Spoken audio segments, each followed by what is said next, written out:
Students, welcome to my YouTube channel.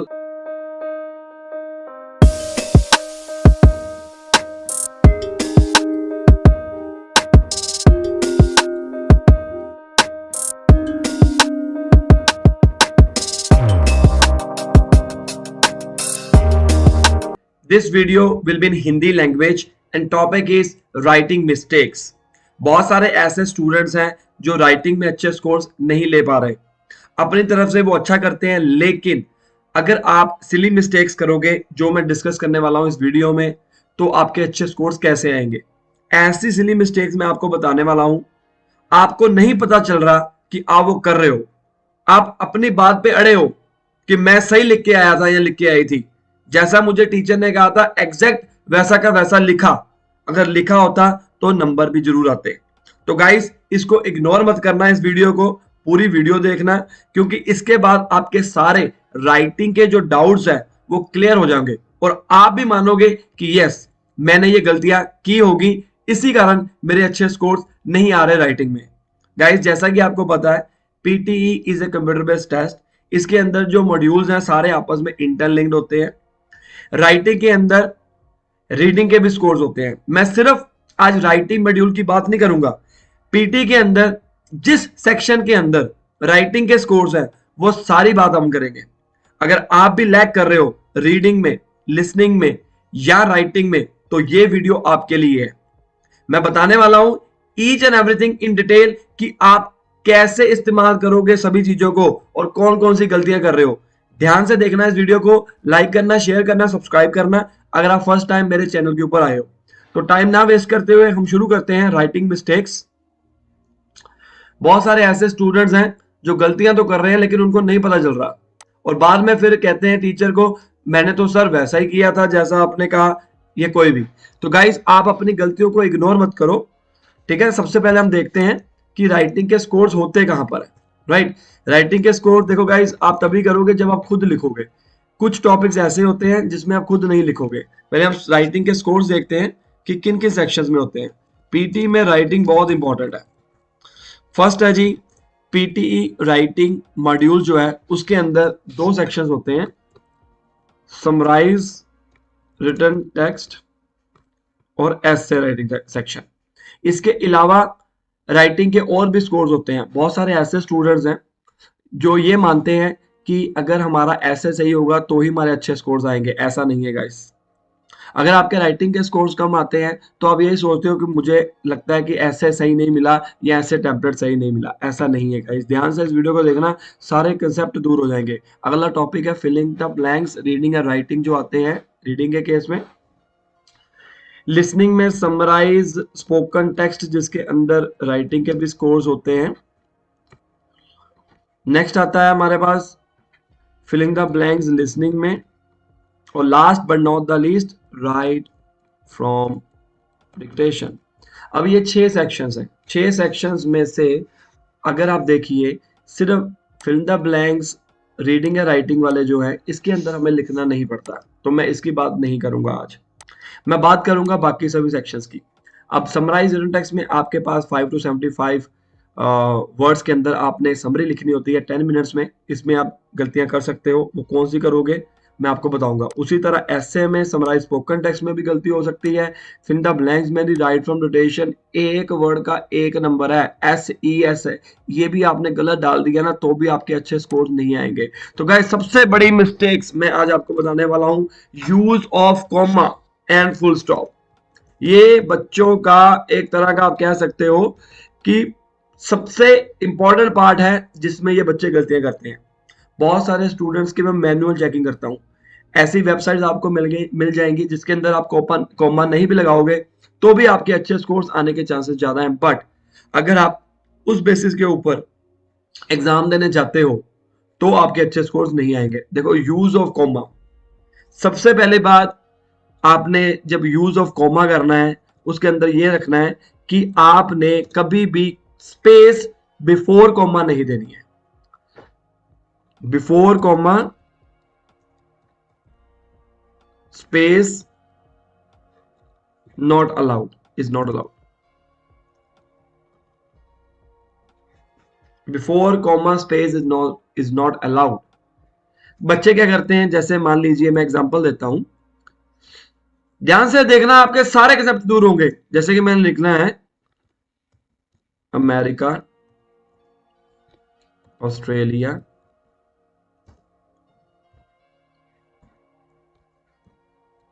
India, ये लिखना है, एंड कुछ भी लिख सकते हो, कनाडा। अब इसके आगे आपने स्पेस दे दी, ये देखिए, यहां पर भी स्पेस दे दी, यहां पर भी स्पेस दे दी, आगे भी दे दी, पीछे भी दे दी। ये भी एक गलती हो सकती है आपकी, आगे पीछे भी दे सकते हो। और ये भी एक गलती हो सकती है, आगे दे दी पीछे नहीं दी। गाइस, कॉमे के हमेशा पीछे स्पेस आती है, इसको सही करते हैं, ये गलत है। और इसका हम देखते हैं कि सही क्या आएगा, America, comma, Australia, comma, India and Canada. अब आप कॉमे के आगे भी जो इंडिया यूज किया गया है वहां पर कोमा डालोगे, एंड के आगे कोमा आता है अगर आप एज ए कंजंक्शन इसको यूज कर रहे हो तो। जैसे मैं कह रहा हूं पीटर एंड माइक, इसके बीच में कोमा नहीं आएगा, ये अलग नहीं है, एक ही कैटेगरी के है। जब एक ही कैटेगरी की बात होती है तब हम कोमे का इस्तेमाल नहीं करते हैं। अब देखो, अमेरिका अलग है, ऑस्ट्रेलिया अलग है, इंडिया अलग है तो कंट्री, लेकिन है तो अलग अलग ना। और उसी तरह आपके मन में आएगा कि अब पीटर और माइक भी तो अलग अलग है, पर नहीं, जब आप ज्यादा की बात करते हो तब उस केस में हमें कॉमा आगे लगाना पड़ता है जब आप एंड का इस्तेमाल करोगे। और उसी तरह समराइज रिटन टेक्स्ट में अगर आपने दो लाइनों को जोड़ना है, मर्ज करना है, तब आपने एंड के आगे कॉमा जरूर लगाना है। तो ये सिली मिस्टेक्स हो सकती है कुछ केसेस में, बहुत कम केसेस में आप कॉमा नहीं लगा सकते हो, पर ज्यादातर जब एक लाइन और दूसरी लाइन दोनों का अपना इंडिपेंडेंट लाइन है, तब आपने दो इंडिपेंडेंट लाइनों को जोड़ने के लिए कॉमा जरूर इस्तेमाल करना है एंड के आगे। ठीक है, ये सबसे बड़ी मिस्टेक है गाइस, आप जो स्टूडेंट नहीं कर रहे हो। एक तो कॉमे के पीछे स्पेस दे देते हो, वो गलत होता है। ठीक है, सॉरी, कॉमे के आगे स्पेस दे देते हो, वो गलत होता है। कॉमे के पीछे स्पेस आती है, कॉमे के पीछे स्पेस आती है, याद रख लो मेरी बात। जब भी आपने कॉमा डालना है, निखिल सर को याद कर लेना है, कॉमे के पीछे स्पेस आती है, कॉमे के पीछे स्पेस आती है, कॉमे के पीछे स्पेस आती है, खत्म कहानी। उसके बाद हम आगे बढ़ते हैं। अब नेक्स्ट क्या आता है,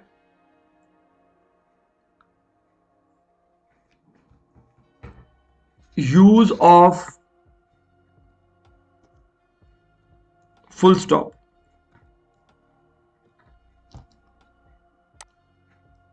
इसको हम बड़ा लिख देते हैं, यूज ऑफ फुल स्टॉप। अब उसी तरह अगर मैं इसकी बात करूं, use of full stop, use of full stop देखो कई गाइस स्पेस ही नहीं देते। जैसे कि एग्जांपल करते हैं, स्पेस ही नहीं दी उन्होंने। जैसे मैंने एक लाइन लिखी, I am Nikhil Arora, full stop, basically I am from India, full stop. अब देखो, दो लाइंस जब आप यूज कर रहे हो, ओके, तो आप ये देखिए, ये एक ही वर्ड माना जाएगा। देखो, अरोड़ा अलग है, बेसिकली अलग है। अगर आप इसके पीछे स्पेस नहीं दोगे तो ये गलत माना जाएगा, राइट। फुल स्टॉप हो चाहे कोमा हो, आपने हमेशा पीछे स्पेस देनी है, इन दोनों के आगे नहीं देनी है, और इनको साथ में जोड़ना भी नहीं है। कई बच्चे इसको साथ में जोड़ भी देते हैं ऐसे, ये गलत है। बिल्कुल साथ में नहीं जोड़ना है गाइस आपने, वो गलत माना जाएगा। एक बार फिर मैं दोबारा कह रहा हूं, कॉमा और फुल स्टॉप जब आपने यूज करना है, उसके पीछे स्पेस देनी है, पीछे स्पेस देनी है, आगे नहीं देनी है। All good. दूसरी गलती, ये एक ही कैटेगरी में आएंगी, स्पेलिंग मिस्टेक्स। कई बच्चे अब स्पेलिंग मिस्टेक्स को बहुत करते हैं, उसकी वजह से इम्पैक्ट पड़ता है आपके स्कोर्स के ऊपर। क्योंकि अगर आप स्पेलिंग मिस्टेक्स करोगे, जैसे कि अब देखो मेरे से कुछ लोग पूछते हैं कि स्पेलिंग मिस्टेक्स होती है हमारे से, इसकी क्या ट्रिक हो सकती है। अब गाइस आप खुद समझदार हो कि अगर आप एक वर्ड लिखना चाहते हो डिस्कवर, अब इसकी क्या ट्रिक हो सकती है। मैं आपको ये थोड़ा कहूंगा कि आप डिस्कवर लिख दीजिए, ऐसा बोल दीजिए, डिस ओवर लिख दीजिए, नहीं। Spelling mistakes you can improve only by practice. दो ऑप्शन है, या तो आपको वर्ड के स्पेलिंग आते हो या ना आते हो। अगर नहीं आते हैं तो उसको इस्तेमाल ही मत करो, उसकी जगह पर कुछ और इस्तेमाल कर लो। हाँ, अगर आप इसकी बात करते हो, जैसे कि फिल इन द ब्लैंक्स में लिसनिंग में बहुत सारी गलतियां करते हैं। अगर वो कई बार स्पीकर बोलता है डिस्कवर्ड, ईडी साथ में बोलता है, लेकिन आपने तो लिखा डिस्कवर, तो आपने कहा ना मैं तो सर सही लिख के आया था, मैं तो पेपर में सही परफॉर्म किया था, लेकिन ये गलतियां हो रही हैं। उसने डिस्कवर्ड बोला था, ईडी ध्यान से सुनना है। कॉपी के ऊपर ईडी को बड़ा लिख दीजिए। अगर उसने डिस्कवर लिखा है, आप चाहे डिस्कवर को छोटा लिख दीजिए, आपको पता है डिस्कवर बोला गया, लेकिन ईडी बड़ा लिख दीजिए कॉपी के ऊपर, पेपर यहां पर नहीं। पेपर में मत ऐसे करना ताकि आपको याद रहे कि ईडी ऐसा है। ओके, ये सारी मिस्टेक्स आप करते हो। उसके बाद आता है हमारा, देखो इसको कैसे इम्प्रूव किया जा सकता है, सिर्फ प्रैक्टिस के जरिए। अगर आपको कोई वर्ड मुश्किल लगता है, उस वर्ड को कॉपी के ऊपर लिख लो, सीधा सा हिसाब है। एक कॉपी बनाओ, नोटबुक के ऊपर उसको लिखो और याद करो। जो वर्ड्स, कुछ ऐसे वर्ड्स होते हैं जो हम नॉर्मली यूज करते हैं अपने राइटिंग के केस में, उसको आप याद कर लो ना। अगला टॉपिक आ गया जी हमारे पास, ग्रामर मिस्टेक। अब देखो, सिंगुलर और प्लूरल का आपने ध्यान रखना है। कुछ बच्चे पीपल को सिंगुलर मानते हैं, पीपल इज, ठीक है ना, पीपल हैज, गलत है। जो पीपल वर्ड है ये प्लूरल है। कुछ वर्ड ऐसे होते हैं जो देखने में या सुनने में सिंगुलर लगते हैं, लेकिन एक्चुअली में क्या होते हैं, ये प्लूरल होते हैं, राइट। तो has, have, had, is, are, am, ये आपको बेसिक नॉलेज होनी चाहिए, तो ही आपको बेनिफिट होगा, अदरवाइज गलतियां होंगी। अब ऐसी गलतियां ना करो, एक बार चेक करो। आप जल्दबाजी करते हो, जल्दबाजी में आपके नंबर जाएंगे, आपका टाइम और पैसा वेस्ट होगा, ठीक है ना। तो ये गलतियां नहीं करनी है। अगला आता है जी नाउन पर नाउन, नाउन का यूज नहीं करना है। Incorrect use of noun.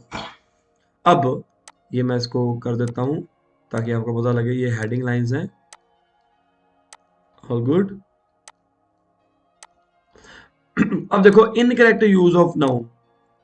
अब कई बार ऐसा होता है कि जैसे कि मैं इसकी बात करूं, अमेरिका की, ऑस्ट्रेलिया की, कनाडा की, अब ये सारे नाउन है, चाहे वो कहीं पर भी आए, बीच में आए लाइन के या पहले से शुरू हो, ये हमेशा कैपिटल लेटर से शुरू होते हैं। अगर मैं लिखना चाहता हूं I am living in Australia but I am from India, अब इसमें देखो कौन कौन सी गलती है। अगर आपने अपने मन में सोच लिया कि मुझे गलती पता लगी तो वेल एंड गुड है, अगर नहीं है ये गलत है।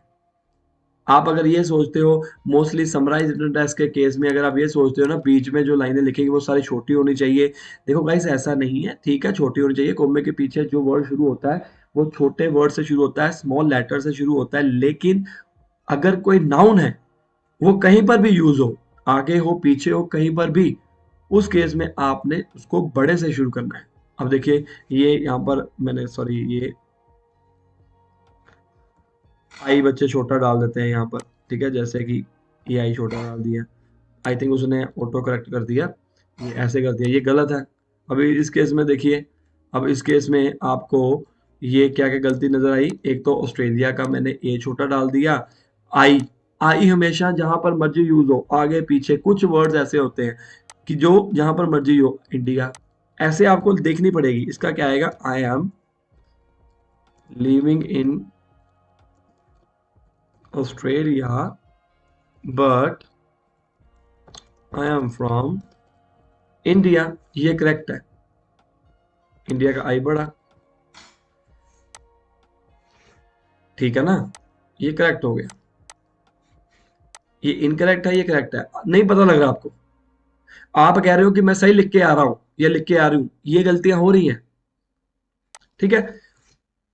नेक्स्ट आता है और आप प्रोनाउन का भी इस्तेमाल अच्छे से करना है। Incorrect use of pronoun, incorrect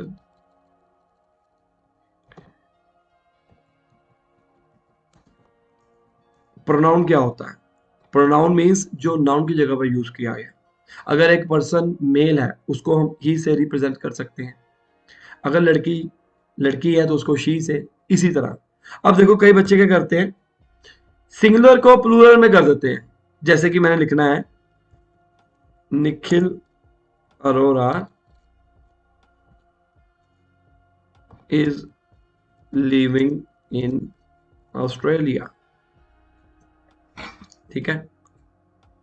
ऊपर देखना, ये तो मैं चलो छोटी एग्जांपल ले रहा हूं। They are from India. अब दे मेरे लिए क्यों यूज किया आपने? मैं जस्ट एग्जांपल दे रहा हूं आपको, ठीक है, आप ऐसी गलतियां कर रहे हो। अब दे प्लूरल के लिए यूज किया जाता है। अगर यार यहां पर लिखे, यहां पर प्लूरल की बात हो, फिर आप दे का इस्तेमाल कर सकते हो। मतलब ये इनकरेक्ट वे है इसको यूज करने का, प्लूरल को। ऊपर चेक करिए, अगर तो आपने सिंगुलर की बात हो रही है तो सिंगुलर का इस्तेमाल करिए, प्लूरल की हो रही है प्लूरल का इस्तेमाल करिए, ठीक है। तो ये इनकरेक्ट यूज ऑफ प्रोनाउन है। मैं एक एक छोटे छोटे एग्जांपल दे रहा हूं, आप बाकी खुद समझदार हो कि आपको क्या करना है। आगे से ये बातों का ध्यान में रखना। ये वीडियो को ज्यादा से ज्यादा आगे पीछे करके देखो, अगर आपको भूल जाता है तो, ठीक है। इसको सेव कर लो अपने मोबाइल फोन में, लिंक शेयर कर दो लोगों के साथ, ताकि जब आपने वीडियो दोबारा देखनी हो राइटिंग तो आप देख पाओ, ठीक होगी बात। आगे आ जाता है किस मिस यूज ऑफ स्पेस। ये भी एक बड़ा चैलेंज है, मिस यूज ऑफ स्पेस। मतलब मैंने एक लाइन लिखनी है कुछ भी, I am living in Adelaide,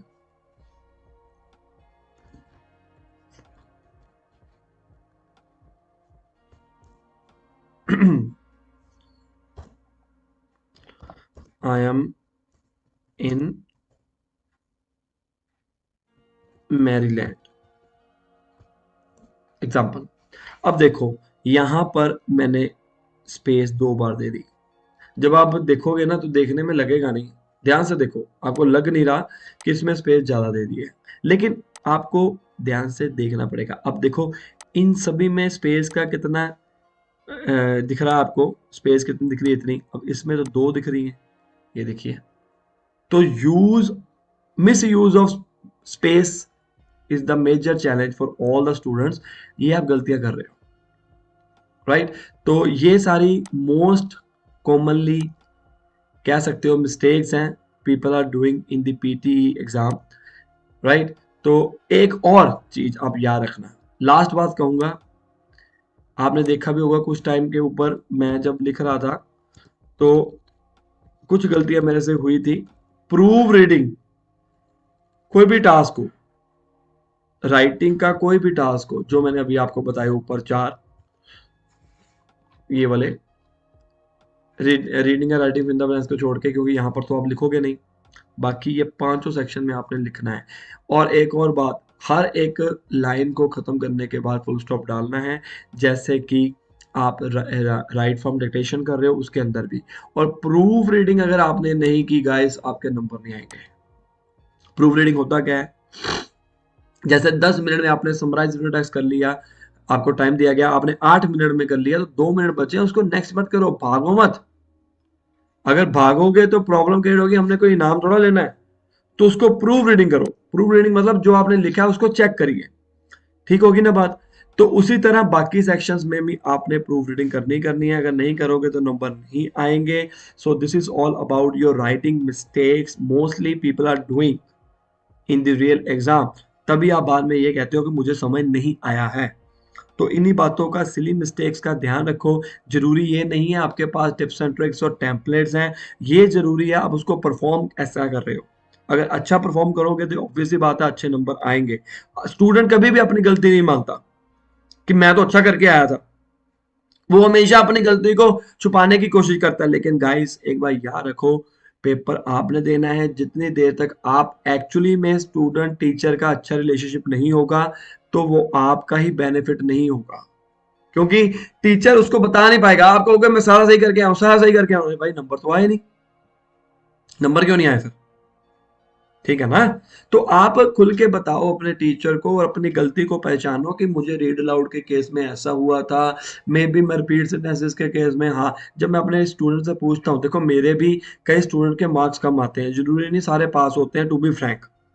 मैं हमेशा, देखो हम जो रिजल्ट डालते हैं, जितने भी मेरे हिसाब से इंस्टीट्यूशन वाले हैं, या मैं अपनी बात ही करता हूँ सिर्फ, मैं उन्हीं लोगों के रिजल्ट डालता हूँ जो पास होते हैं। ऑब्वियस सी बात है आपको मोटिवेट करने के लिए। अब मैं ये थोड़ा डालूंगा मेरे इतने में से इतने बच्चे फेल हो गए, कोई भी नहीं डालता। आपको मोटिवेट करने के लिए हम पासिंग रिजल्ट डालते हैं, लेकिन मेरे अच्छे रिजल्ट्स आते हैं स्टूडेंट्स के, क्योंकि मैं उनको उनके लेवल तक पढ़ा कर जाता हूँ, उनके लेवल के अकॉर्डिंग। जैसे आपका लेवल हाई है, मैं उससे भी हाई जाकर आपको नीचे आऊंगा। अगर आपका लेवल ये वाला है तो मैं यहाँ पर आऊंगा, आपके लेवल के अकॉर्डिंग आऊंगा, क्योंकि बच्चे के लेवल के अकॉर्डिंग आना मेरे लिए बहुत इंपॉर्टेंट है। क्योंकि मेरे को तो पीटी आती है, मेरे को प्रैक्टिस है।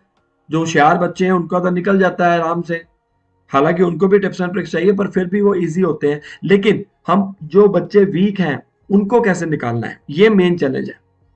होशियार बच्चे को तो इतनी है, जब हमारा मेन चैलेंज आ जाता है ना कि जो बच्चे होशियार नहीं है, थोड़े से वीक हैं, उनको निकालना है। मेरे को उतनी ही खुशी होती है जब 6 ईच और 7 ईच आते हैं बच्चों के, जितनी खुशी 8 ईच के ऊपर होती है। लास्ट रिजल्ट मैंने डाला है रात को, बच्चे ने 5 बार पेपर दिया था, 6 ईच की रिक्वायरमेंट थी, उसके नहीं आए। मैंने पब्लिक के ऊपर डाला अपना यूट्यूब चैनल के ऊपर, और वो बच्चा इतना खुश है ना। अब आप खुद समझदार हो, जिसको जितनी रिक्वायरमेंट है अगर उसकी पूरी हो जाए, चाहे लोग 8 ईच ले रहे हैं, लेकिन एक मेरे पास स्टूडेंट आता है उसकी रिक्वायरमेंट सिर्फ 5 ईच की है, मैं 8 ईच जैसा खुश हूं, तो भी मैं रिजल्ट शेयर करूंगा। क्योंकि 7 भी तो निकालने हैं, 8 भी तो निकालने हैं। अगर आपको मेरा टीचिंग स्टाइल अच्छा लगा, मेरी वीडियोस चेक करो, यूट्यूब के ऊपर काफी डाली हुई है, और सब्सक्राइब करो चैनल को। अगर आपको अच्छा लगा टीचिंग स्टाइल, मेरा पढ़ाने का तरीका, ऑनलाइन कोचिंग के लिए कॉन्टैक्ट कर सकते हो। सामने दिए गए नंबर के ऊपर मुझे कॉल और व्हाट्सएप करो। Best of luck.